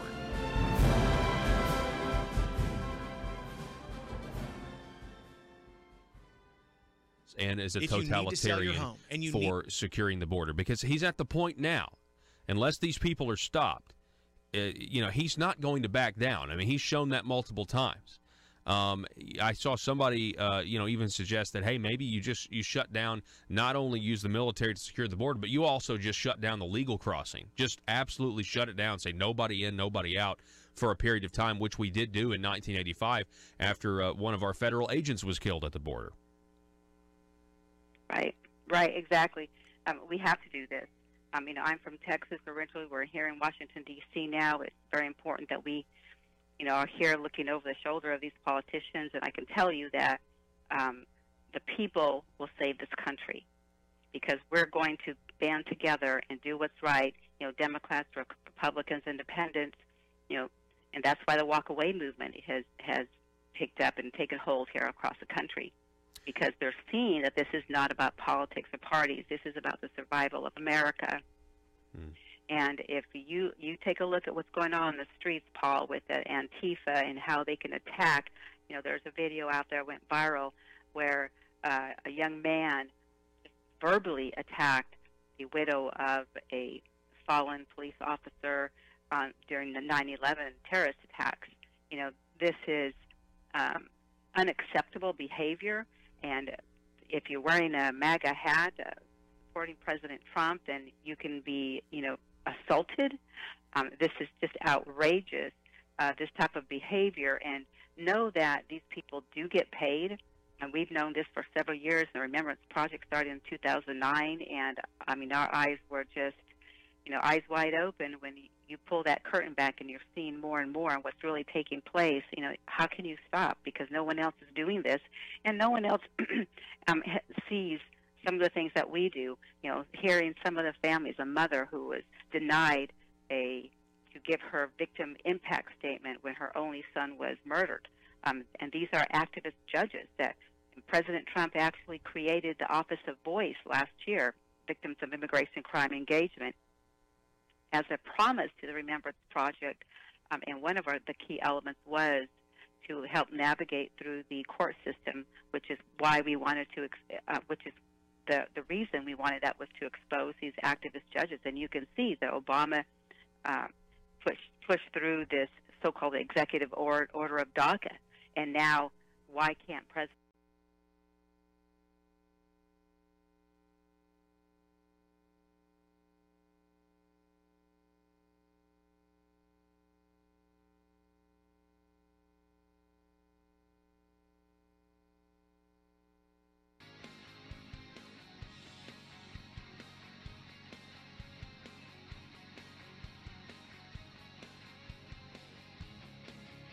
The intersection of conservative ideas and reality.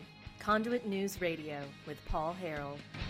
All right, ladies and gentlemen, welcome back. Good morning to everybody out there listening. The intersection of conservative ideas and reality. Sound off 870-275-9799. Also, Facebook.com/Conduit News. Folks, I want you to welcome back to the program from the campaign trail. We've got Congressman French Hill is with us. Congressman, thanks for coming on this morning. Paul, good to hear your voice. Glad to be back on. Glad you're feeling better. Yes, sir, I am. I'm sorry about having to postpone our interview from yesterday, but I am doing better. I'm ready to really, see the Republicans win, see the Republicans keep the House of Representatives, to stop the phrase Speaker of the House Nancy Pelosi. I'm sure you're eager to do that as well.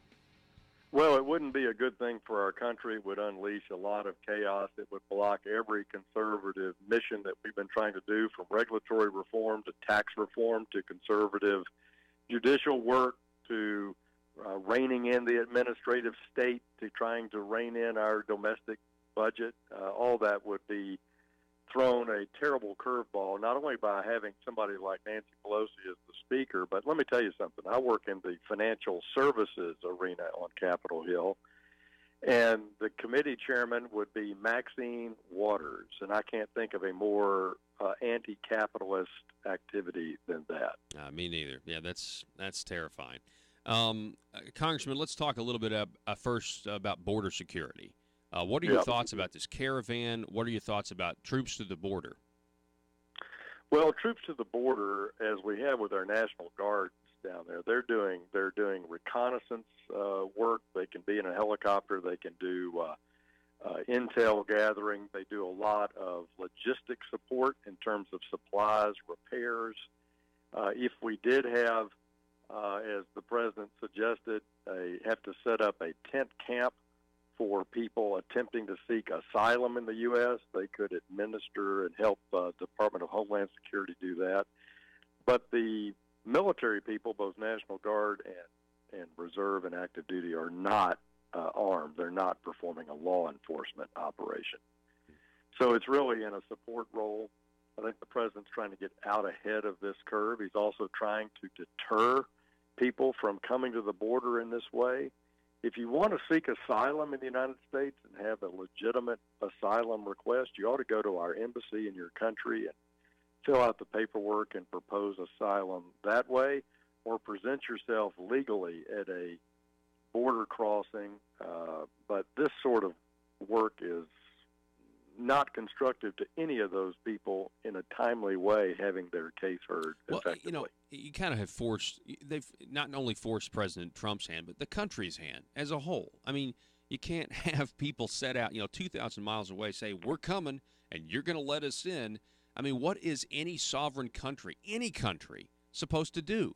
But then to say, hey, we're not going to let you in. I'm sorry, because we can't set the precedent. We can't continue to have this happening to where we are just somehow, have this open border policy. Yeah, come on in. 7,000, 10,000, 20,000, we'll take you. I mean, so I think this is there's really no other choice if we're going to be a country. And I couldn't agree more. That's why we have a broken immigration system. We have a broken border security system. President Trump is effectively trying to implement the border security and immigration reforms as outlined by Bill Clinton 25 years ago. This is not a new problem in the United States. It's just a problem that's gotten worse. We need more cooperation from Mexico. We need Mexico playing a much bigger role here. And this only empowers the cartels, which already control much of the territory in northern Mexico, in my opinion, because it just creates this major distraction, which allows them to increase their human trafficking and drug smuggling operation in the U.S. So this is bad on a lot of fronts. Yeah, and, I have to bring this up before we move on from border security. But the left and the Democrat Party, I mean, you don't hear them talk about it as much anymore, but they want to abolish ICE. They think Immigration and Customs Enforcement are somehow the enemy of the American people. Respond to that, Congressman Frenchhill.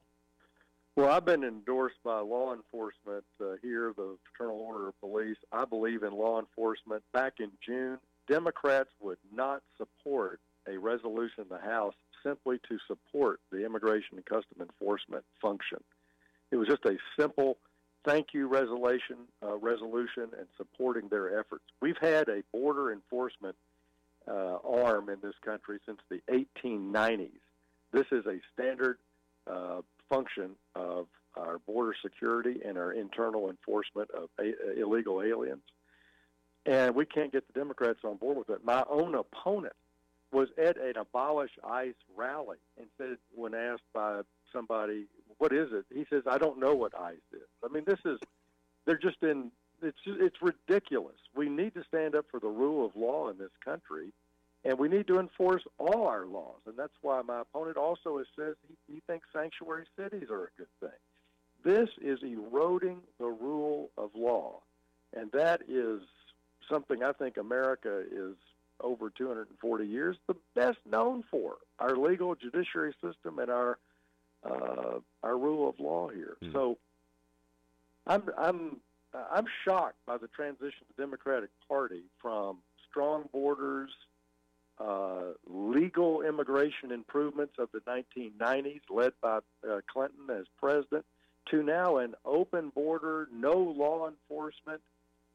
Why are we trying to enforce the law party? It's a horrible outcome, and I don't understand why anyone supports that, or how they can garner any support for their political position. Yeah, I really just think I agree with you, and to me they've just gone so radical, and I think it's because this is the easiest way they see to maintain or to acquire power is just to kind of go with whatever the far left in their party is promoting at the time. And I think we saw this with the DACA children and the DACA problem, where President Trump actually, to my dismay, he was willing to give them what they wanted as long as we got border wall funding, was willing to basically give a type of amnesty and a process. And the Democrats, they rejected it because, number one, they don't want Trump to get credit for solving the problem that they say is some massive problem. And number two, I think they'd rather have that segment of the population as victims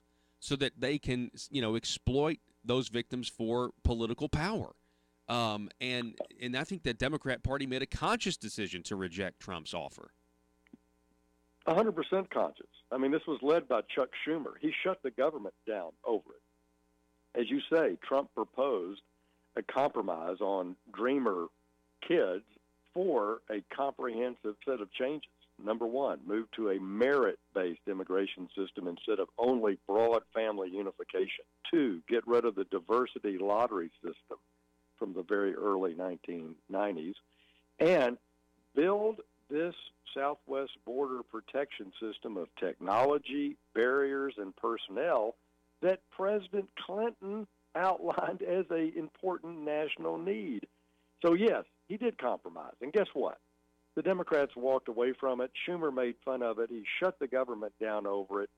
And that kind of cynicism is what turns off American voters. And the Democratic Party is out of touch with the American people on the need for fixing our broken immigration system and creating a Southwest border security system that county judges, local policemen, the Border Patrol, and the American citizens will accept as doing a good job.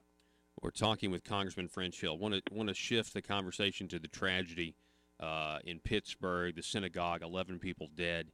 You have an anti-Semitic murderer who apparently thought that Donald Trump was being controlled by the Jews. What were your thoughts when you heard about this terrible tragedy? Heartbreak, number one, and I really appreciate Rabbi Barry Block here in Little Rock having a large, well-attended ecumenical service here to pray for the victims in Pittsburgh. Governor Hutchison was there. Senator Bozeman and I attended, Lieutenant Governor Griffin.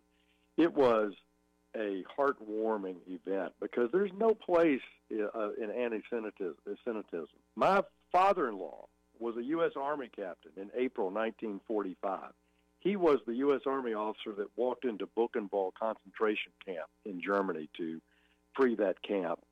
Patton came the next day. The furnace is still on. The body's still stacked. I mean, this is a horror that America has fought a war to reject. There's no place in our society for lack of religious tolerance. I've been in Egypt trying to get President El-Sisi to support our Coptic Christians and treat them with more respect and dignity in Egypt. I've worked with the Hungarians on rebuilding Christian villages over in Iraq. We must have religious tolerance. We must preach that as Americans, not just abroad, though, in our own country. And there's just no place for this sort of horror. So it was a sad day. That was my response. A very sad day. Well, and you would think, of course, no, you wouldn't think. And in this day and age, with the way politics is, with the vitriolic hatred for the right, for Donald Trump specifically, of course, they tried to say that this was the president's fault. They tried to blame it on speech. You even had some people on Twitter, some people on the left say, well, this is what you get for moving the Jerusalem. Was it really worth it to move the embassy, from Tel Aviv to Jerusalem? Somehow again, making this the president's fault. And it's just, we've got to get to a place, Congressman Hill, I'm sure you would agree, where we just don't want to win at all costs. You know what I mean? Like we want to make a political victory out of everything that whether it's good, whether it's a tragedy. Enough's enough, you know? Well, Steve Scalise didn't go out on the national media after he and a dozen of my colleagues were gunned down by a crazy Bernie Sanders supporter in Alexandria, Virginia, and blame the Democratic Party or Bernie Sanders or Nancy Pelosi about the crazed mania of that guy in June last year. It's ridiculous. The hypocrisy is dripping. And so I'm with you on this. We've got to get out of this sort of behavior. It's adolescent, juvenile, back and forth behavior, and return to the love and affection we have, as Americans for each other. Let's debate these policies. Let's debate them on the policy point. Yes. And I go back, and I tell you, Barry Block, the rabbi, did a great job. He quoted George Washington's famous letter, I think from 1790, to Jews in America. And I commend that to all your listeners to read George Washington's own words. And one thing that struck with me, he said in it, to bigotry no sanction, to persecution no assistance. And it was a beautiful letter about America's commitment to religious freedom in this country. It's a founding tenet of our country, and no better espoused than our first president. So this Twitter storm, this cable TV nonsense is not constructive to building a better country. We're talking with Congressman French Hill. Tell me about the national park backlog. I know you're involved in trying to solve this. Yeah, well, Bruce Westerman, who represents our great state in-house, is on the House Natural Resources Committee, and there have been some real issues about wildlife conservation to help our hunters, our fishermen, our wildlife up and down the Mississippi Flyway. And also in our national park system across the country, we have a large maintenance backlog. Just you can imagine that over the 100 years of the park system. So we have a constructive bill that will take part of the oil and gas royalty revenues that the Interior Department gets now from leasing our oil and gas operations on federal lands and make sure that's used to keep up this national park backlog and also use part of it for wildlife restoration. This is a good way a conservative way to maintain our obligations there and enhance those assets, but without burdening the taxpayer in a bigger way. So we're kind of winding down the interview here. People got to go vote. I mean, we can sit here and we can talk about why the country needs to keep moving in the trajectory it is now, but that's not going to happen if people don't get out and vote, especially in your district, District 2. I'm telling all my constituents, I'm telling voters across the state of Arkansas, we are better off as a country than we were 2 years ago. We're better off in national security. We're better off in regulatory policy. We're better off individually with lower taxes, keeping more of our earnings. We're better off with the growth rate in the economy, over 3% compared to 8 years of Obama, under 2%. Wages are growing at their fastest rate. And if we want to keep that national security focus, keep that economic growth focus, have conservative judges on the Supreme Court, reduce the size and complexity of the federal government's power and administrative state, we need to hold the House and Senate. And so this is not an academic exercise. We need voters, particularly here in Arkansas, but across the country, to hold the House of Representatives by Republicans, and that will allow us to let President Trump and the House and Senate Republicans keep moving forward like we have the last 2 years. Congressman French Hill, I wish you the best of luck in this final stretch before November the 6th. I know early voting is still going on. Get people out to vote. People, you got to go vote. And Congressman Hill, thanks so much for coming on the program this morning and using this platform. All righty. Thank you. Yes, sir. You too. Folks, that's all the time we have for this segment. We're going to be right back in just a moment, so don't go anywhere. And by the way, this video of Congressman French will be up at conduitnews.com later in the day and on the YouTube channel. go and click on our YouTube channel, Conduit News, click the subscribe button, and then click the little bell to receive notifications when we upload new stuff, okay? Back in just a moment. If you believe the Second Amendment protects your right to defend your home with a firearm, where do you turn if the government confiscates your gun? To the courthouse. The Founding Fathers created your Seventh Amendment right to a civil jury to protect your freedoms. The courthouse is where you fight the overreaching hand of government, and the Brad Hendricks Law Firm is where the fight starts. Call the Brad Hendricks Law Firm at 501-221-0444. The Brad Hendricks Law Firm in Little Rock, standing ready using the Seventh Amendment to protect your Second Amendment rights. Russellville-based firearms manufacturer Omega are making clones of the most notable German firearms in the world. These delayed rotor-lock firearms have been and are currently used by law enforcement and military worldwide. At Omega, they manufacture their guns right here in Arkansas and produce the best reproduction in the marketplace that comes with a complete 5-year warranty. At Omega, they take firearm manufacturing seriously and offer discounts to active and retired law enforcement. Whether you're using Omega firearms to defend the public, defend your family, or for target practice, Omega has your back. For pricing, go to omega-guns.com. That's omega-guns.com. If you're like me, you believe that small business is the heart of Arkansas's economic engine, and it should be viewed that way by the politicians in Little Rock. Conduit for Commerce also believes, like you and I believe, policies that achieve less regulation and lower taxation help small business in Arkansas thrive. Other policies like small, constitutionally consistent government and reducing citizen dependency on government keeps it from growing and expanding its influence on our daily lives. Conduit for Commerce works every day to educate the general public and legislators on these important priorities in the name of Arkansas small business. By the way, contributions to Conduit for Commerce are tax deductible. Log on now to conduitforcommerce.org and click on Contact Us on the right side of the page. That's conduitforcommerce.org. Go there now and learn the facts on protecting small business in Arkansas.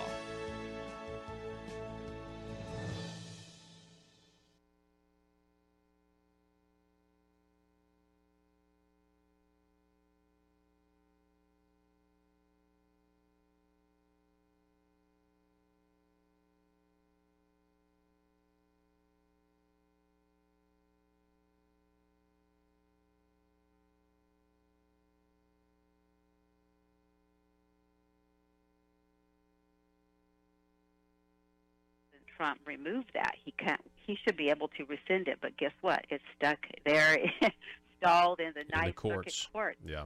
Wow. Exactly. So Americans, please stand up, call President Trump. Number one, ask him for the National Day of Remembrance. We want a proclamation from the President. I'll give the number. It's 202-456-1111. And please let him know to place those troops at the border and protect American lives. Maria Espinoza, the website, theremembranceproject.org.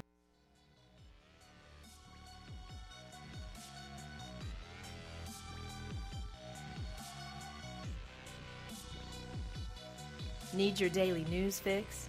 Don't forget to tune in to Conduit News Radio with Paul Harrell. All right, folks. Here we are. What is it? 7:53 in the morning. Thank you guys so much for being with us today. I want to remind you guys that the great interviews that you have heard on the program today, starting with Chris Ann Hall, which was this morning, where we dissected former Supreme Court Justice, Arkansas Supreme Court Justice Jack Holt, his piece in the Democrat Gazette that was anti-Second Amendment and was completely historically inaccurate. Constitutional attorney Chris Ann Hall, talk radio host, she was on the program and did a great job talking about that, as well as the birthright citizenship issue.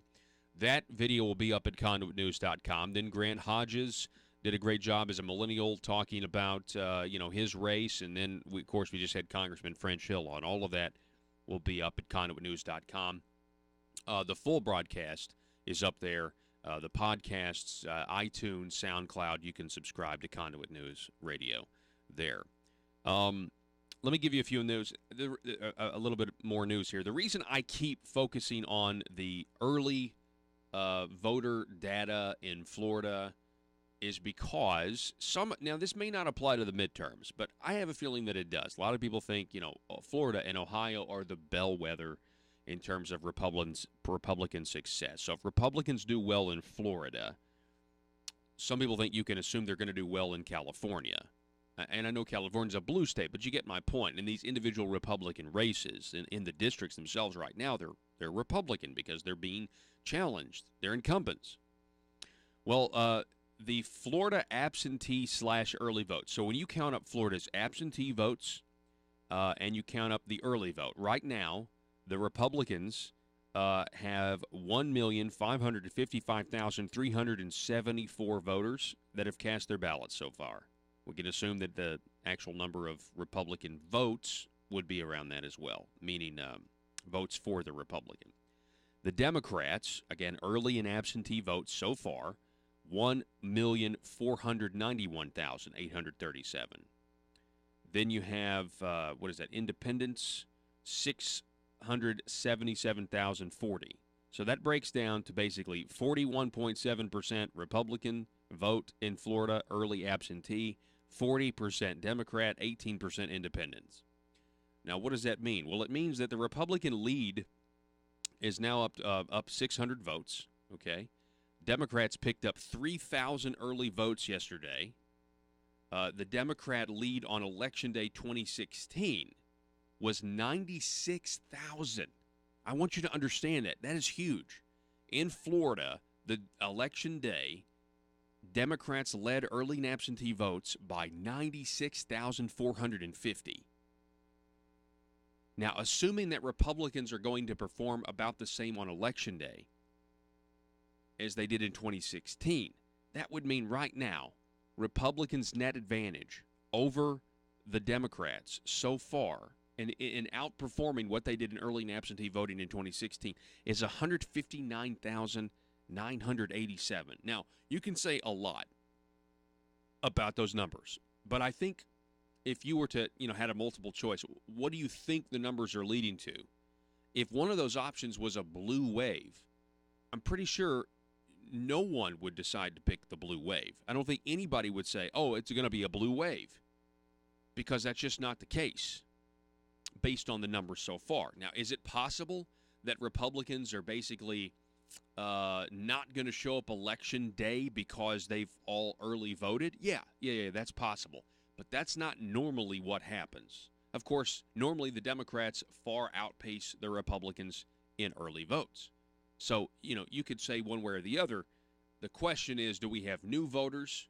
Are they? We also don't know what independents are going to do in a situation like this.